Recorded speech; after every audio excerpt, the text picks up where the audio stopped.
자, 오늘 말씀을 보면 이 부활의 첫 증인입니다. 부활절은 아니지만 우리가 계속해서 성경에 이렇게 강해로 나가고 있는데 오늘은 이렇게 부활에 대한 소식을 전하게 됐습니다. 부활의 첫 증인인데요. 우리가 이 부활에 대해서 얘기할 적마다 과연 잘 믿고 알고 또 이렇게 전파하고 있는가, 이런 부분을 우리가 돌이켜 봤으면 좋겠습니다. 예수님 부활 이렇게 첫 증인이라니까 그럴 수도 있고 성경은 그렇게 나오지요, 이런 것이 아니라 그 말씀은 나의 말씀이라는 것을 이렇게 새기는 시간이 되었으면 좋겠습니다. 얼마나 믿지 아니한 사람들이 있었는가, 그런데 어떻게 돼서 확실히 믿었는가, 이런 부분을 성경을 통해서 살펴보도록 하겠습니다. 먼저 1절을 보도록 하겠습니다. 안식 후 첫날 일찍이 아직 어두울 때에 막달라 마리아가 무덤에 와서 돌이 무덤에서 옮겨진 것을 보고, 우리는 이 안식 후 첫날 이렇게 일찍이 어두울 때라고 얘기한 것을 보면은 그냥 이렇게 새벽에 이렇게 어두울 때인가 보다, 이런 생각이 아니에요. 이것은 문해적 이렇게 표현으로, 의미로 설명하고 있는 거예요. 아직 우리의 부활에 대한 영안이, 인식이 어둡다, 이걸 설명해 주고 있는 거예요. 그런데 이 어두울 때에 막달라 마리아가 무덤에 와서 돌이 무덤에 옮겨진 것을 보고, 자, 우리가 이 막달라 마리아를 좀 더 좀 생각을 많이 해봐야 되겠습니다. 막달라 마리아하고 향유를 부은 마리아하고 이렇게 분명히 다릅니다. 그런데 우리 찬송가에도 보면 이렇게 한 동일인으로 설명을 해주고 있어요. 찬송가 211장을 보게 되면 이렇게 설명을 하고 있습니다. 값비싼 향유를 주께 드린 막달라 마리아 본 받아서, 이렇게 나옵니다. 값비싼 향유는 마리아가 맞지만 막달라 마리아는 아닌 것입니다. 왜 이렇게 그러면 잘못되었는 것을 지금까지 이렇게 하고 있느냐라고 하면, 우리가 인터넷에도 금방 찾으면 답이 나옵니다. 591년에 그레고리 1세가 이 누가복음 7장과 8장에 나와 있는 다른 마리아인데도 불구하고 똑같은 마리아로 이렇게 설교를 했어요. 그래서 저도 다른 주석도 많이 찾아봤는데 이렇게 동일하게 쓰는 분들이 예전 거에 보게 되면 많이 있더라고요. 그러나 분명하게 다른 것입니다. 우리가 마가복음 16장부터 16장 9절부터 13절을 보면 안식 후 첫날 이른 아침에 살아나신 후 전에 7 귀신을 쫓아내어 주신 막달라 마리아에게 먼저 보이시니, 마리아가 가서 예수께 예수와 함께 하던 사람들이 슬퍼하며 울고 있는 중에 이 일을 알림에, 분명하게 7 귀신을 쫓아낸 막달라 마리아라고 하고 향유를 부은, 예수님의 그 향유를 부은 마리아는 다른 사람이다라는 것을 좀 밝히고요. 문제는 우리에게 여기에서 이 막달라 마리아가 무덤에 와서 돌이 무덤에서 옮겨진 것을 보았습니다. 우리가 성경을 계속해서 상고하는 가운데 있는데요, 이 예수님께서 십자가에 돌아가시고 이제 이렇게 시신을 동굴에 안치를 했거든요. 그런데 부자 요셉의 그 무덤에 안치됐는데, 예수님이 살아생전에 말씀하실 적마다 내가 3일 만에 부활하여야 되리라, 이렇게 말씀을 하셨어요. 정작 제자들은 안 믿었지만 여기 있는 이 예수님을 모르는 사람들은 그 말에 대해서 또 잘 믿었어요. 그래서 이 예수님이 십자가에 죽으면은 이들을 이렇게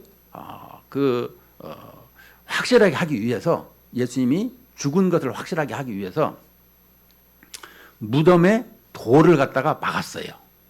그리고 황제의 이름으로 그 돌을 이렇게 막았는데 거기다 봉인을 했어요. 그것도 모자라서 경비병을 세워서 보초를 쓰게 했어요. 이렇게 예수님이 이 부활하지 않는다라는 것을 확실하게 그들은 이렇게 봉인도 하고 또 보초도 세웠지만, 아이러니하게 그 돌이 열려 있고 또 주님이 부활하신 것을 너희들은 막았지만 봐라, 부활했지 않냐? 이것이 정말 확실하게 드러난 것을 설명해 주고 있는 거예요. 우리는 이런 부활에 대해서 예수님께서 하신 일을 우리 인생들은 잘 배워야 되고, 그 말씀을 따라서 하나님께 영광을 돌리는 이러한 삶이 돼야 되는 거예요. 오늘 보니까 이 막달라 마리아가 무덤에 와서 돌이 무덤에서 옮겨진 것을 보았는데, 그러면 왜 왔을까? 이 막달라 마리아는 이렇게 귀신이 들른, 7 귀신이라는 것은 완전하게 귀신이 점령을 해버린 것을 말하고 있죠. 7이라는 완전수 아니겠어요? 하늘의 성부, 성자, 성령, 이 땅의 동서남북, 그래서 하늘과 땅의 숫자를 완전히 이렇게 하시는 말씀을 설명하고 있죠. 이처럼 이 7 귀신 들린 이 막달라 마리아가 예수님의 고침을 받고, 그 예수님이 너무나 이렇게 감사하고 또 예수님을 사랑하고 사모하고 예수님 없이는 살 수가 없는 인생이 된 것을 볼 수가 있는 것입니다. 우리 인생도 이렇게 예수님을 만나면 이런 모습이 되었으면 좋겠습니다. 그런데 그 예수님을 이렇게 시체라도 보고 싶어 가지고 무덤을 찾았던 것입니다. 그런데 무덤을 찾았는데 이 돌이 옮겨진 것을 보았어요. 그러면 돌이 옮겨지면 누가 이 시신을 가져갔는가 보다, 이렇게 생각을 하고 2절에 보니까 시몬 베드로와 예수께서 사랑하시던 그 다른 제자에게 달려가서, 여기 시몬 베드로는 알지만 예수께서 사랑하시던 그 다른 제자라는 것은 바로 이 요한복음을 기록한 사도 요한을 설명하고 있죠. 사람들이 주님을 무덤에서 가져다가 어디 두었는지 우리가 알지 못하겠다 하니, 베드로와 그 다른 제자 요한이죠. 베드로와 요한이 나가서 무덤으로 갈새 둘이 같이 다름질하더니 그 다른 제자가 요한이 베드로보다 더 빨리 달려가서 먼저 무덤에 이르러. 여러분, 이렇게 둘이 달려가는 모습을 한번 생각을 해보세요. 이 당시에 사도 요한은 17세, 18세 정도 되었고, 또 여기 베드로는 약 한 40세 정도 이렇게 되었다 그래요. 나이가 차이가 많죠. 그게 달리기를 하면 당연히 요한이 잘 뛰죠. 얼마나 잘 달리겠습니다. 그런데 어떤 분은 이렇게 얘기를 합니다. 둘이 다름질을 하더니 그 다른 제자 요한이 베드로보다 더 빨리 달려가서 먼저 무덤에 이르러. 자, 그 앞에 이렇게 이르렀어요. 그럼 먼저 왔으면 들어가야 될 것 아닌가. 그런데 6절에 보니까 5절에 굽으려 세마포 놓인 것을 보았으나 들어가지는 아니하였더니 시몬 베드로는 따라와서 무덤에 들어가 보니 세마포가 놓였고. 자, 이제 무덤 앞에 이렇게 왔는데 요한은 들어가지 아니하고 있었다. 이것을 또 어떤 사람은 이렇게 얘기를 해요. 무서워 갖고 못 들어갔다, 이렇게 얘기를 하는데, 어떤 분은 그 형님 베드로가 빨리 왔으면 좋겠다 하고 기다려 주었다, 이런 생각을 하고 있습니다. 여러분은 전자입니까 후자입니까? 사람마다 해석하는데 이렇게 좀 다르더라고요. 그런데 시몬 베드로 6절에 보니까 시몬 베드로는 따라와 무덤에 들어가 보니 정말 기질대로 그냥 오자마자 쑥 들어간 것입니다. 들어가 보니 세마포가 놓였고 또 머리를 쌌던 수건은 세마포와 함께 놓이지 않고 땅 곳에 쌌던 대로 놓여 있더라. 여러분 그 유대인의 시체는 그 이렇게 세마포를 쌀 때에 어떻게 싸냐 그러면 이렇게 통으로 다 싸지를 않습니다. 왜냐? 이렇게 머리를 고여야 되기 때문에 발에서 머리까지 이렇게 하고 그 다음에 머리는 따로 싸요. 그리고 이 동굴에 놔도 머리가 안쪽으로 가고 발이 이렇게 문 쪽으로 향하게 이렇게 시신을 두고 있습니다. 유대인 장례 문화를 보면 여러분들도 이렇게 머릿속에 좀 참고하시면 어떤 분은 바람 들어오는 쪽이 머리가 있어야 시원하고 좋지, 이제 그런 분도 있습니다. 그러나 유대인에서 이렇게 장례 문화는 이렇더라라는 것입니다. 자, 이 7절에 다시 보면 머리를 쌌던 수건은 세마포와 함께 놓이지 않고 딴 곳에 쌌던 대로 놓여 있더라. 이 부분을 보면 세마포는 그대로 있는 것은 이렇게 몸이 싹 나온 것을 설명해 주고 있는 거예요. 세마포를 그대로 쌌고 머리는 이렇게 수건은 이제 따로 개킨 것을 볼 수 있는데, 그래서 우리가 이 주님의 부활하신 모습을 볼 때 이런 부분 어떤 분은 세마포도 다 개켜 있고 머리도 이렇게 개켜 있더라 이런 얘기를 하지만 오늘 요한복음에서 볼 때 이 부분을 잘 이해하면서 다른 것도 또 생각했으면 좋겠어요. 7절에 다시 또 머리를 쌌던 수건은 세마포와 함께 놓이지 않고 딴 곳에 쌌던 대로 놓여 있더라. 그때야 무덤에 먼저 갔던 그 다른 제자도 들어가 보고 믿더라. 요한도 들어가서 이제 믿었습니다. 그전에 믿지 않았는데, 그들은 성경에 그가 죽은 자 가운데서 다시 살아나야 하리라 하신 말씀을 아직 알지 못하더라. 이 가로가 있는 말씀은 뭘까요? 이건 이 사람들에게 좀 이해력이 빨리 가도록 이렇게 말씀을 써놓은 거예요. 그걸 여러분들이 기억했으면 좋겠어요. 이에 두 제자가 자기 집으로 돌아가니라. 자, 먼저 그들은 무덤에 왔는데 세마포는 그대로인데 이렇게 시신은 안 보이고 또 머리를 쌌던 수건은 다른 데 있었더라. 여기까지 이제 과정입니다. 그런데 11절부터 보면 마리아는 무덤 밖에 서서 울고 있더니 울면서 구부려 무덤 안을 들여다보니, 자 이제 그 두 제자가 마리아가 문 열려서 이 동굴이 열려서 제자들 데리고 말해가지고 제자들이 왔는데 들어가서 다 보고 그들은 가버렸습니다. 그런데 마리아는 그 무덤 밖에서 지금도 있는 거예요. 왜? 예수님의 시신이라도 좀 보고 싶은 그런 마음에, 이야 얼마나 이렇게 예수님을 사랑하면 이럴까 이런 생각을 해봅니다. 계속해서 보면 마리아는 무덤 밖에 서서 울고 있더니 울면서 구부려 무덤 안을 들여다보니 흰 옷 입은 두 천사가 예수의 시체에 뉘었던 곳에 하나는 머리편에 하나는 발편에 앉았더라. 들여다보니까 이렇게 시체의 머리편 발편에 이렇게 앉았어요. 천사들이 이르되 여자여 어찌하여 우느냐 이르되 사람들이 내 주님을 옮겨다가 어디 두었는지 내가 알지 못함이니이다. 지금 예수님이 안 보이니까 이 말을 하고 뒤로 돌이켜 예수께서 서 계신 것을 보았으나 예수이신 줄 알지 못하더라. 예수께서 이르시되 여자여 어찌하여 울며 누구를 찾느냐 하시니 마리아는 그가 동산지기인 줄 알고 이르되 주여 당신이 옮겼거든 어디 두었는지 내게 이르소서 그리하면 내게 가져가리이다. 여러분 주님을 얼마만큼 사랑하고 있는 모습을 볼 때 장정도 남자 시신을 들기가 어렵잖아요. 정말 어렵습니다. 의외로 많이 무거워요. 그런데 이 막달라 마리아가 시신을 내가 가져가겠습니다. 이렇게 지금 말하고 있는 거예요.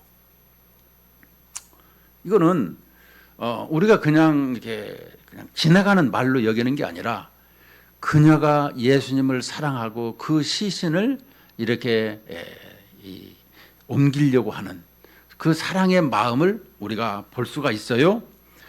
그런데 이 예수님께서 지금 어찌하여 울며 누구를 찾느냐 할 때에 그가 동산지기인 것을 지금 알고 있더라. 이런 것을 보면 우리는 그냥 동산이니까 동산지기 이렇게 얘기하지만 우리는 첫 번째로 죄가 어디서 출발이 됐어요? 에덴 동산.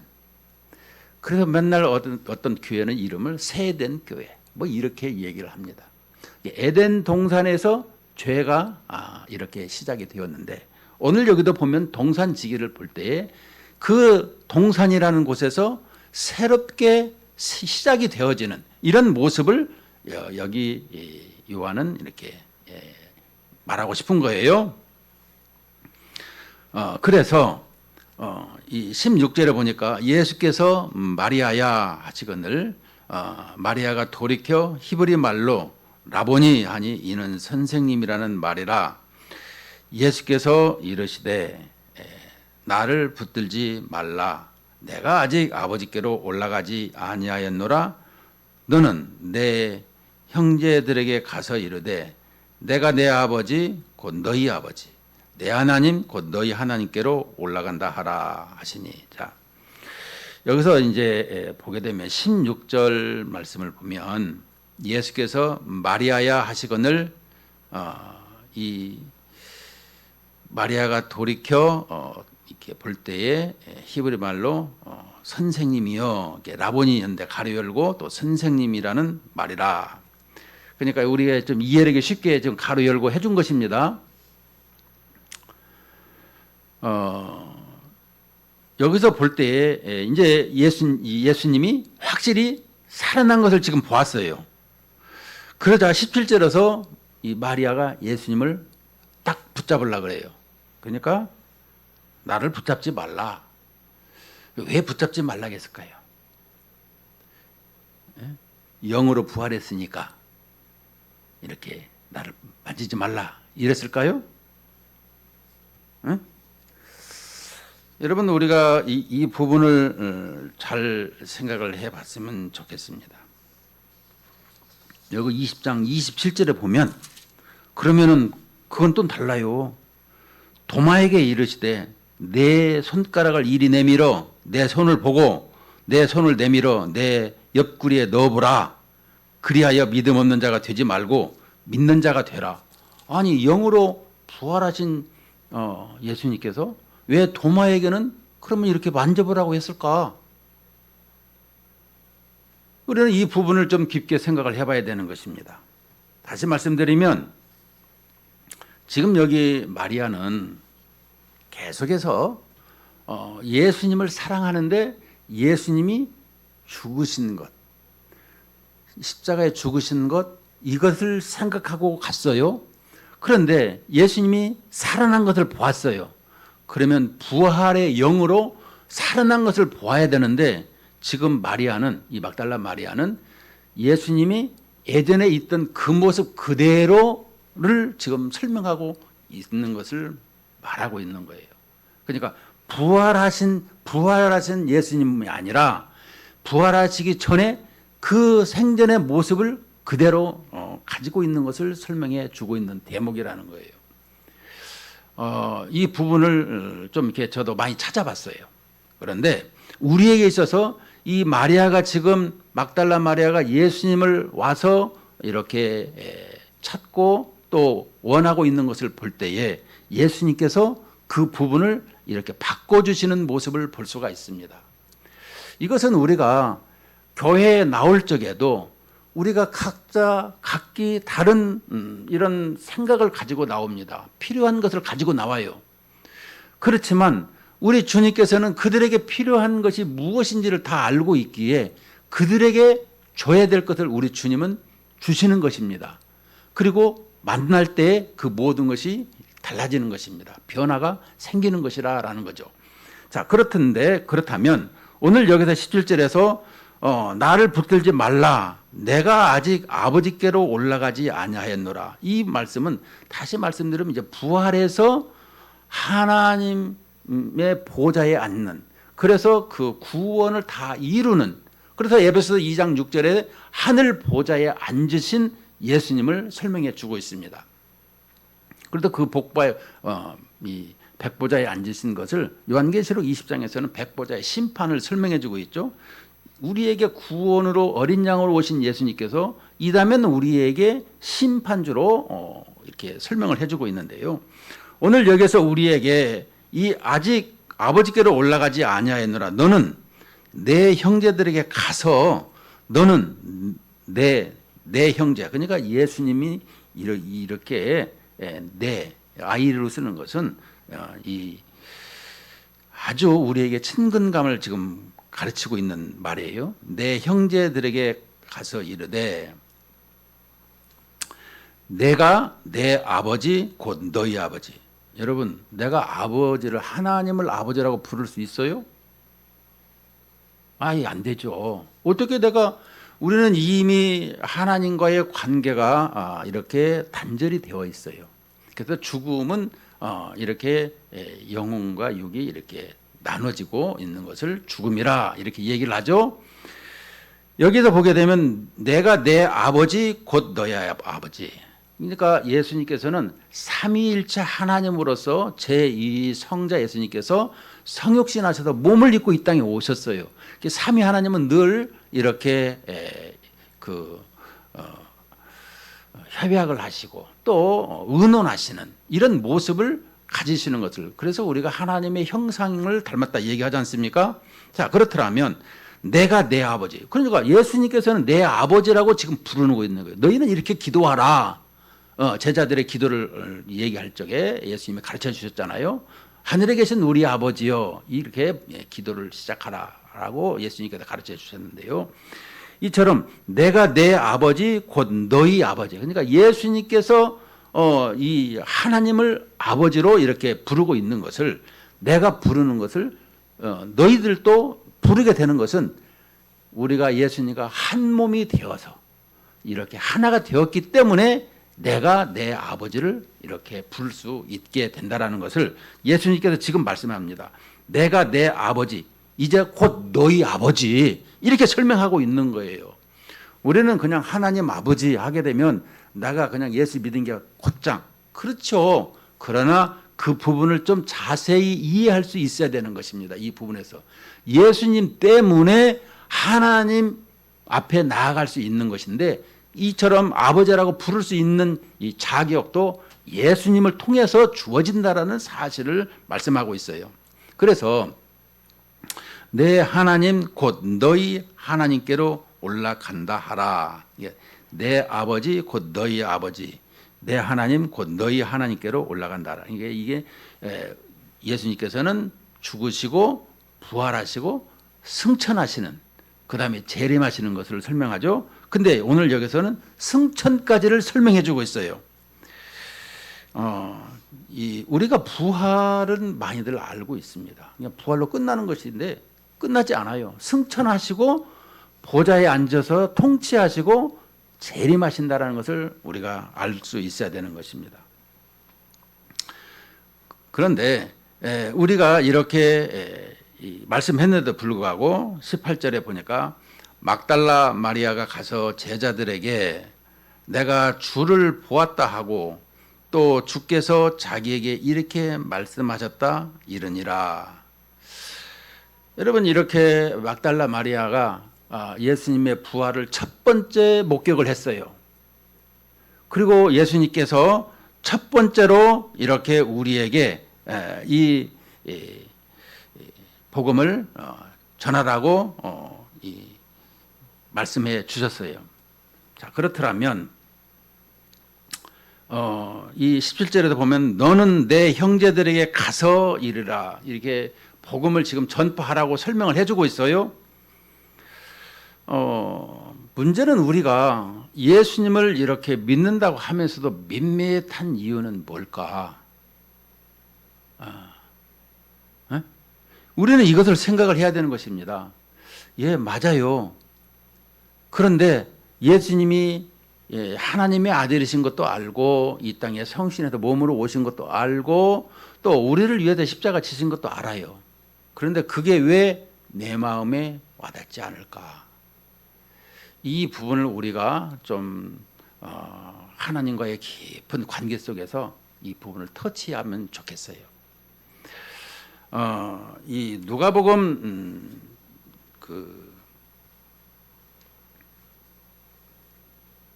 24장을 보게 되면 누가복음 24장에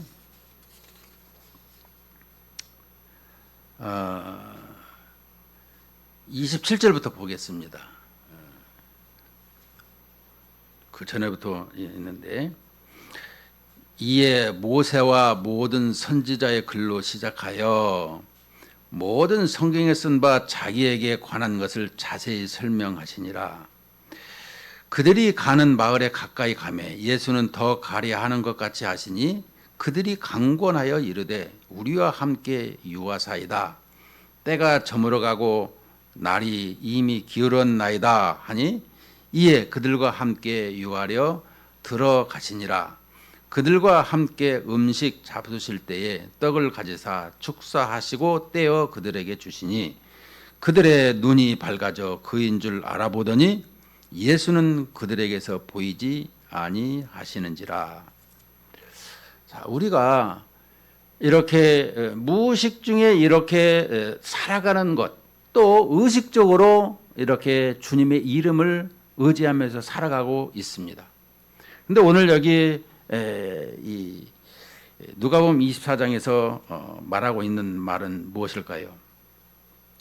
엠마오로 내려가는 길에, 예루살렘에서 엠마오로 이렇게 우리가 서울로 올라간다라는 단어를 쓸 적에 이 올라간다라는 것은 이 대도시 특별히 특별하게 산다 그래도 특별시라겠잖아요. 뭐 대통령이 계셔서 그런지는 모르겠으나 거기에 있는 데를 이렇게 올라간다라는 용어를 쓰고 있어요. 다 또 평지이죠. 뭐 산도 아닌데. 그런데 오늘 여기서도 이렇게 예루살렘에서 엠마오로 내려가는 길에, 그러니까 그 부분을 내려가는 길이라는 것들 많이 있지만, 그러나 예수님을 이렇게 그들이 둘이 얘기하는 나누는 중에 아니 이게 우리에게 구세주로 또 메시아로 오셨는데 갑자기 죽어버리고 이게 뭐냐? 이것을 의논하고 지금 가고 있는 중이었잖아요, 제자들이. 그때 예수님이 거기에 동행을 하시는 것을 볼 수가 있습니다. 그리고 더 가자고 예수님께서 이렇게 해서 이렇게 같이 동행해서 식사 시간이 되었을 때 축사할 때에 그들이 예수님이신지 이제 아는 거예요. 오늘 여기 막달라 마리아도 이렇게 누구를 찾느냐, 이 동산직인 줄 알았는데 여기에 이 내가 가져가려다 할 때 16절에서 마리아야 이렇게 부르시는 것을 볼 수가 있습니다. 여러분, 하나님께서는 사울아 사울아, 또 모세야 모세야, 많은 사람들을 부르고 있습니다. 오늘 여러분들에게도 똑같이 부르고 계시는 것을 볼 때에 정말로 제가 그 주님을 잘 알고 있는가? 여기 24장 32절에 보면 누가복음에 그들이 서로 말하되 길에서 우리에게 말씀하시고, 우리에게 말씀하시고, 길에서 우리에게 말씀하시고, 우리에게 성경을 풀어주실 때에 우리 속에서 마음이 뜨겁지 아니하더냐 하고. 자, 여기 성경 구약 성경입니다. 구약 성경은 늘 메시아가 오신다라고 많은 선지자들이 설명을 했어요. 또 설교를 하고 또 하나님 뜻대로 우리 선지자가 뭐예요? 나비, 하나님의 입술이라는 걸 설명하고 있는데 하나님의 뜻을 그대로 전파했는데 예수님께서 메시아로 이 땅에 오시는데 이 부분에 대해서 이 죽으시고 3일 만에 부활한다는 것까지도 우리 주님께서 이게 부활하는 것까지도 설명을 해 주었는데 성경은 알기는 알았지만 이게 그 성경의 권위에 대해서 인정을 안 하고 있었다는 것입니다.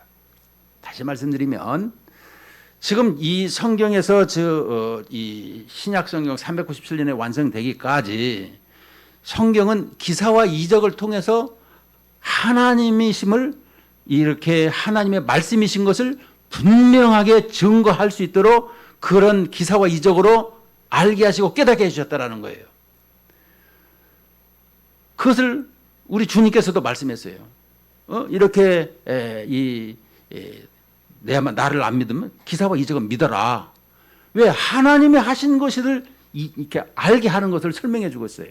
자, 그렇더라면 지금은 기사와 이적이 있느냐? 아니, 성경에 이미 우리에게 완성이 되어서 신구약 성경 66권이 이렇게 만들어졌어요.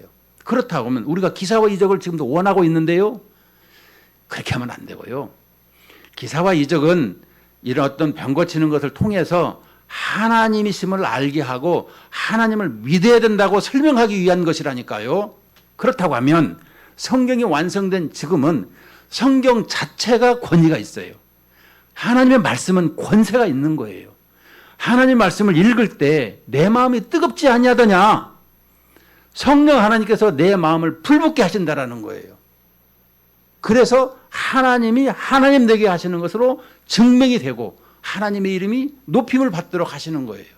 이것을 설명해 주고 있습니다. 오늘 우리에게 부활의 첫 증인이라 이렇게 말씀을 우리가 제목을 잡았는데, 이렇게 예수님을 만나는 사람이 보잘것없고 이렇게 사람들에게 끼지도 않아요. 여러분, 유대인들은 증인 세울 적에 여자나 어린아이들은 세우지도 않아요. 그럼에도 역설적으로 여자, 첫 번째 여자, 그것도 가장 이게 비천한 여자, 그 여자를 세워서 부활의 첫 증인으로 세우신 것을 볼 수가 있습니다. 이게 하나님이 하시는 일입니다. 우리에게 있어서 이게 사람 눈으로 보는 거하고 또 세상이 보는 거하고 또 하나님께서 보시는 것이 달라요. 비록 보잘것없고 그럴지라도 주님의 나라에 복음을 증거하는 데는 주님을 사랑하는 사람을 통해서 행하셨다라는 것을 강조하고 있는 것입니다. 뭐 잘생기고 뭐 권세 있고 힘 있어서 하면 좋겠죠. 그러나 가난하다고 뭐 그 사람만 또 해야 되느냐? 그것은 아니지만, 그러나 주님을 얼마만큼 사랑했는가.